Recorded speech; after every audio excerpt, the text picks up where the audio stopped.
All right, I think we're live. Hopefully this one works and it's not like the last one where I was a robot and pixelated, and hopefully this is good to go.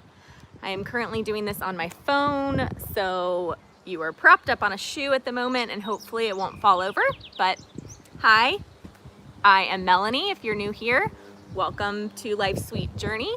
And it is time for another monthly, they're kind of happening bi-monthly right now, book chat. And this month I am sharing some of my favorite recent psychological thrillers. We are currently in New York. The camper is right there. We are right on the edge of the US, I guess, because Lake Ontario is right there, and right across the lake is Toronto. And we are at a park called 4 Mile Creek State Park. It is beautiful here. We've got this big field behind us. We got the perfect spot because the field, you walk out and over, and Lake Ontario is right there. We have a full uninterrupted view. Great park. So welcome. And before I started on the books, I did say that I was going to, Babe's telling me it's all good. And you can hear me without the earphones. So before I get started on the books, I did throw out a Ask Us Anything about either road life or books. And so I'm going to answer those questions first, and then we'll get started. The first question we got was where to next? And originally we were on our way actually to Tennessee when the question came in. Now we are in New York, like I said, on Lake Ontario. Hi, thanks. And next we are headed towards Maine. So Maine has been our ultimate destination goal for this next stint of road life. And we want to ultimately spend a month in Maine, doing 2 weeks on the coast, 2 weeks inland, or doing other things throughout the state. I really want to see some of the lighthouses up there. I've always wanted to go to the Maine coastline. I have a friend who went a lot as a kid in the summers, and she would come back with all this sea glass, and I always wanted to go to Maine and get sea glass on the beach. It was just a goal of mine, and so we're gonna take next weekend to make our way from here all the way over to Maine, because right now we have no availability for any spots. The weather is beautiful. It is in the 60s right now. It's chilly at night. We've been sleeping with the windows open. It's amazing. So, so beautiful. And hi, I missed you guys.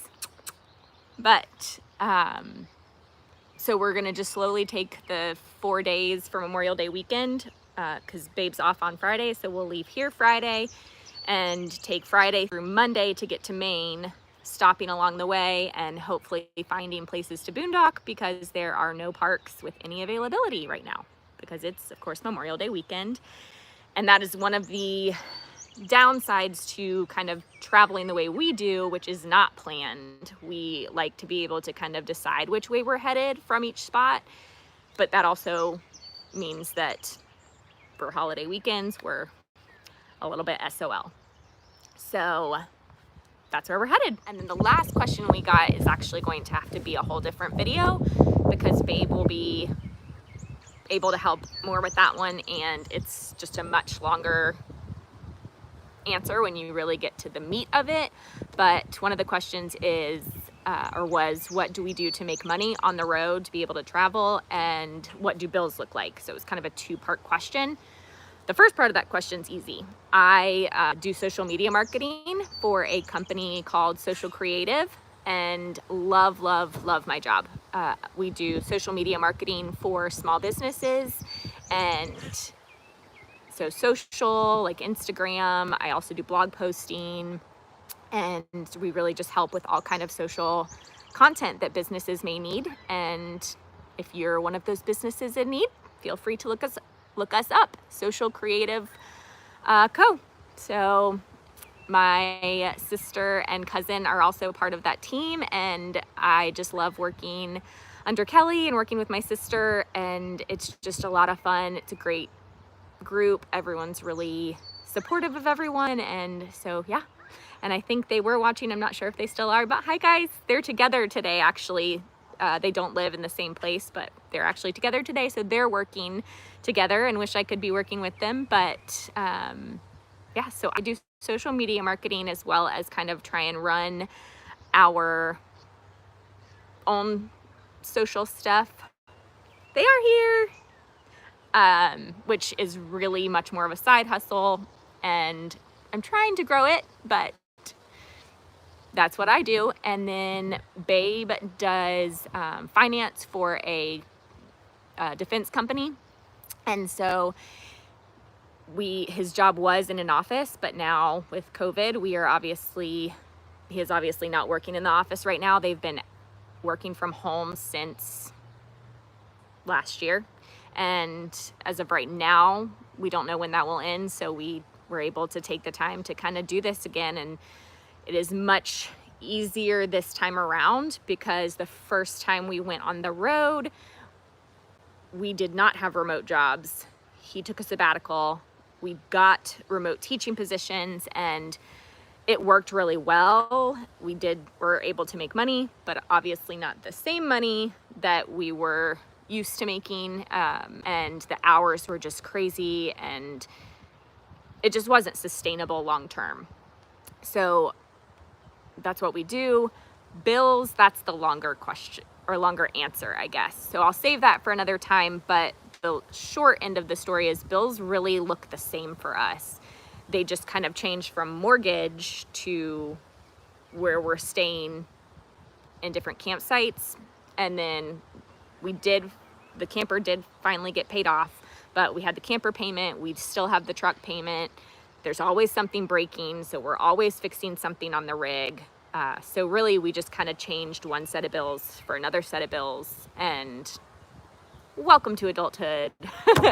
But there are people who travel differently than we do because they have more boondocking flexibility, so they're not paying as much for where they stay.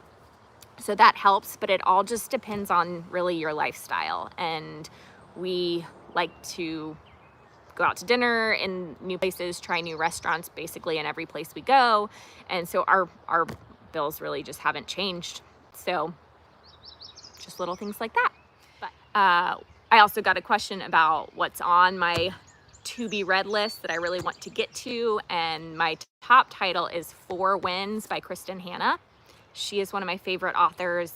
I love her, and when I saw the new book coming out, I knew I wanted to read it, and I hope to get to do that soon. I've heard the narration is really, really good, so I actually may listen to that one, even though typically I like to read hers, but we'll see.